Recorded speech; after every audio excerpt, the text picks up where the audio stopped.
Because he used to have casino. I know. But he's not wrong. The whole world has become a casino. Yeah, because he's making it a casino. Well, he certainly has contributed, yes. Contributed? Well, Bill, you think Poly Market wouldn't exist if it wasn't for Donald Trump? I think it would anyway. I'll tell you what, it would absolutely exist. Okay. And I want to know if there's any chance that you're not going to run, by the way, because I will put in a bet right now. Because that's the way the corruption works these days. It's right in your face. I don't want to see this soldier be the face of this problem. Of course, what he did is wrong. That's easy. You're making billion-dollar oil bets minutes before the president makes an announcement, and no one on the right says anything. In today's video, Chris Cuomo obliterates Bill Maher on Real Time with Bill Maher as tensions rise over Trump, government ethics, and political hypocrisy. Chris Cuomo fires back with sharp facts, while Bill Maher struggles to defend his arguments during the heated live debate. So let's dive in and watch how Chris Cuomo shuts down Bill Maher on Real Time with Bill Maher. Yes, today, this was in the news. A soldier who was involved in the operation to get Maduro out of Venezuela, which was a success, by the way. Yep. Okay, we got to give success. Yep. Okay, he bet on it. Yeah. He won $400,000, and they asked Trump about it, and Trump said, "The whole world, unfortunately, has become somewhat of a casino." No irony. No irony when he said it. Because he used to have casino. I gotta tell you, but he's not wrong. The whole world has become a casino. Yeah, because he's making it a casino. Well, he certainly has contributed, yes. Contributed? Well, Bill, you think Poly Market wouldn't exist if it wasn't for Donald Trump? I think it would anyway. I'll tell you what, it would absolutely exist. Okay. And I want to know if there's any chance that you're not going to run, by the way, because I will put in a bet right now. Because that's the way the corruption works these days. It's right in your face. I don't want to see this soldier be the face of this problem. Of course, what he did is wrong. That's easy. You're making billion-dollar oil bets minutes before the president makes an announcement, and no one on the right says anything except Anna Paulina Luna and 2 or 3 others who should all be heroized for this, in my opinion. The corruption is so in your face. Yes, what this cat did was wrong, okay? And he's going to suffer. But he should not be the face of the problem. And people in Congress who are yapping about him when they've said nothing about these other things are the worst. And when they're trading stocks and they won't even have a vote on the bill, they are the worst. They're the worst. We could pass a law tomorrow. Congress could pass a law tomorrow doing what you did. Right. They could pass a law tomorrow preventing themselves from trading stocks. They're not doing it. They're not even bound by the employment discrimination laws that they've passed for everyone else. And we don't hold them accountable. We're just like, oh, I guess Congress just puts out press releases and holds hearings, and we fight over gerrymandering. Like, put the pressure where it belongs, not on the courts of whether they're going to uphold or strike this down. That is a statutory question, which means it's up to Congress. How many people, if you did a survey, would even know who the congressperson is? One guy applauded. I didn't even know what, I don't know if it was like, I do, or it was like, yeah, you're right, Bill. I don't know. Well, their new approval rating is at 10%, and I would love to meet someone in the 10%. Who's like, yeah, they're crushing it out there. It's them. It's them. That's who it is. It's them and the donors. You know, I mean, that's who it is. What made this interesting is that Chris Cuomo was pointing at a problem that goes way beyond one soldier making a reckless bet. The bigger issue is how normalized political gambling, insider access, and influence trading have become in Washington. Prediction markets like Poly Market and Kalshi have exploded in popularity, and lawmakers from both parties are now openly warning that people with inside government information could manipulate these markets for profit. Several bills were even introduced in Congress this year to stop public officials and their families from betting on political or military events because of corruption concerns. That is why Cuomo's frustration connects with a lot of people. Americans watch members of Congress trade stocks connected to industries they regulate, lobbyists cash in after private briefings, and wealthy insiders place suspiciously timed bets before major geopolitical announcements. Then regular people are told this is somehow normal politics. Public trust keeps collapsing because the system increasingly looks like it rewards access instead of accountability. The irony is that Congress could address a huge chunk of this tomorrow tomorrow if they actually wanted to. Polls consistently show Americans overwhelmingly support banning congressional stock trading, yet lawmakers keep delaying votes or watering down proposals. Even prediction market companies themselves are now facing pressure to restrict politicians and insiders from participating because the optics have become so toxic. Cuomo's broader point also taps into something many voters feel emotionally. People are exhausted watching billionaires and political insiders operate under one set of rules while ordinary Americans face consequences immediately. When corruption feels public and shameless instead of hidden, it creates even more cynicism about government institutions. What strengthens Cuomo's side here is that this is not just partisan criticism anymore. Democrats, Republicans, ethics watchdogs, and even financial experts have all raised alarms about insider trading risks tied to prediction markets and political betting. A firing squad, they're dead in a second. That's right. What they do now is this chemical thing where they kind of just put you out. You know, it's the Nora Jones music take is close playing. to it.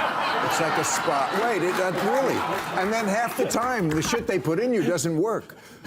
It takes a really long time to put someone to death. We have people watching it. It's not, yeah. Yeah. What? Can I offer a different perspective? Yes, please. Just while we're all lining up to shoot people in the head. I'm just saying, if you're going to do it, that's the way. I think that there's an aspect of the death penalty that should matter, which is what is the social instruction?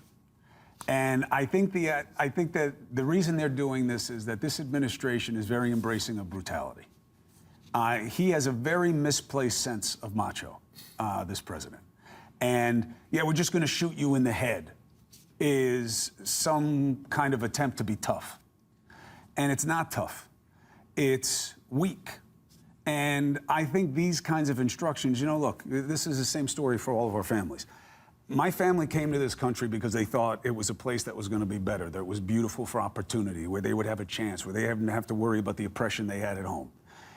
That's not what we are with these kinds of things. If you want the death penalty, fine. It doesn't work, okay? It doesn't deter crime. Well, it deters that criminal. It is, yeah, it does, but it gives an instruction that death is okay, that murder is okay, killing is okay. It's not murder technically, killing is okay. I think the social instruction matters. I think when you're saying, yeah, we'll just shoot you in the head, I think it cheapens something that should be the highest value. Where are you on the death penalty? Where is it in Maryland, and where are you personally? In Maryland, it's banned inside of Maryland. But I do think it is an important point, because when people are talking about the death penalty as an idea of a deterrence, the reality is it's not, right? There's no data that shows that this is a deterrence for how people are going to behave or how people are going to act. But it does create a bigger thing about how are we thinking about this value? How are we thinking about what it is that we hope for and what it is that we're aspiring to? And I think about it in context of this, right? When I first became the governor, we had an absolute violence crisis within our state.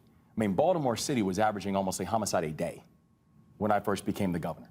And I was very clear that we were going to have a different type of approach, that we made historic investments in local law enforcement. We made historic investments, and we made Maryland one of the only states that actually helps to fund the U.S. attorney out of balance sheet. So if a person commits a violent crime, particularly with a firearm, I'm going to have them handcuffed in 24 hours, and we're going to make sure that crime, especially if it is a firearm crime, we're going to help to make sure that goes federal. And if you look at the results, we've now seen how the violent crime rate in Maryland is down nearly 50%. It's the fastest drop in the entire country. The last time the homicide rate was this low in Baltimore City, I wasn't born yet. What makes this side of the argument stronger is that it leans on outcomes and data rather than emotional framing. Multiple long-term studies on capital punishment in the United States have consistently found no reliable evidence that the death penalty deters violent crime more effectively than life imprisonment.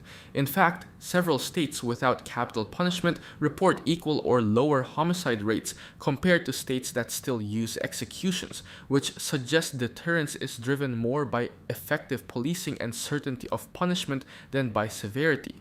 The point about falling violent crime rates also aligns with what criminologists have observed in cities that invest heavily in targeted enforcement strategies. When law enforcement focuses on rapid response, improved clearance rates, and federal-local coordination on gun crimes, homicide rates tend to decline significantly. Baltimore is often cited in this context, where reductions in violent crime have been linked more to focused policing and strategic investment than to harsher sentencing laws. There is also a broader policy pattern at play.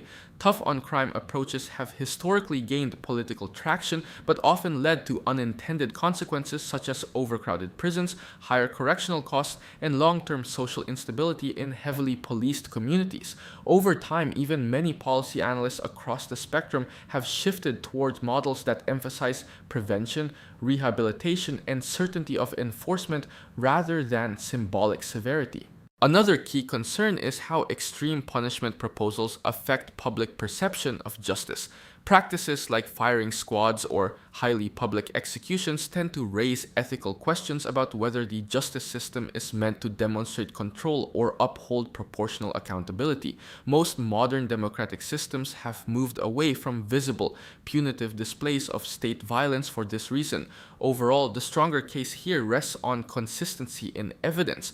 Reducing violent crime is more closely tied to effective institutions, prevention strategies, and reliable enforcement than to increasing the brutality of punishment.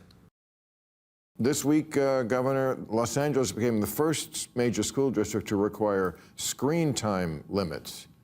We are? The first? Okay, they did another country. Australia did it, but I guess they're not here.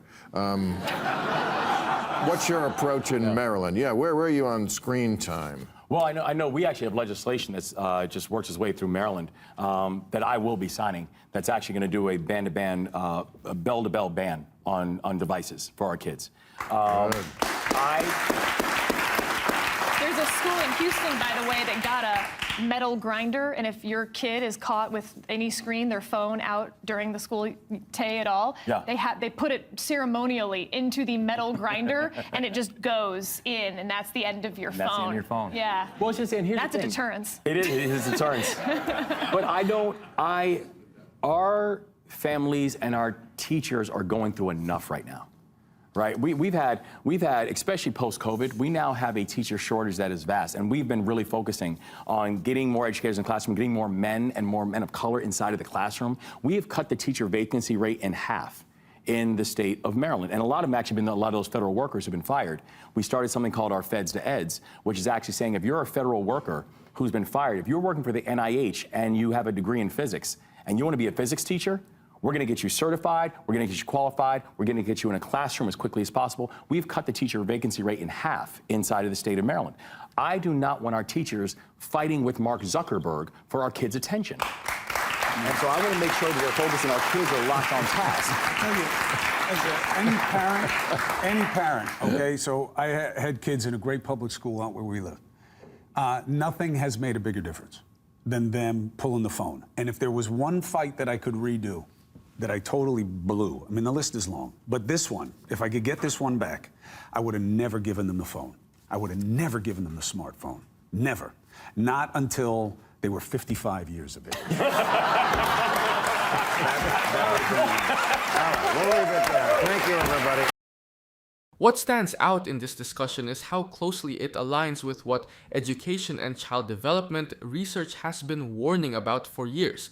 Large-scale studies from organizations like the OECD and UNESCO consistently show that excessive smartphone use during school hours is linked to lower academic performance, weaker reading comprehension, and reduced classroom engagement. In schools where phones are fully restricted, improvements in focus and test scores are often seen within a single academic year, especially in core subjects like math and science. This approach also reflects findings from pediatric and mental health organizations that have raised concerns about adolescent screen exposure. The American Academy of Pediatrics has reported connections between heavy smartphone use and increased rates of anxiety, sleep disruption, and reduced face-to-face social development. These issues have become more pressing after the pandemic, when students already faced learning loss and social adjustment challenges. Teachers have also repeatedly highlighted how disruptive mobile devices have become in modern classrooms. Surveys across multiple states show that phone-related distractions are now one of the leading causes of lost instruction time. In some cases, educators report spending part of class trying to regain student attention due to notifications, messaging, or social media use. That lost time directly affects curriculum coverage and long-term student achievement. There is also a broader workforce angle that supports these changes. Education systems across the country have been dealing with persistent teacher shortages, particularly in STEM fields and special education. Research shows that reducing classroom distractions can improve teacher retention, since stress and classroom management issues are major reasons educators leave the profession. What strengthens this perspective is its focus on measurable outcomes rather than symbolic debate. Instead of treating smartphones as a cultural issue, it frames them as an educational one tied to performance, behavior, and development. Combined with workforce stabilization efforts, it reflects a practical direction supported by educators and researchers who argue that learning environments need fewer distractions and more structure for students to succeed in a digital age. Pause. Are you getting tired of getting half the story from biased news sources? One outlet says one thing and another says the complete opposite. How are you supposed to know what's actually true? That's where ground news comes in. It lets you compare how different media outlets, left, right, and center are covering the same story. So you can see the full picture instead of just the echo chamber. And here's the best part. Click the link in the description and get 40% off the Vantage tier, which gives you even deeper insights into media bias and political trends. Stay informed, think for yourself, and check out Ground News in the description down below.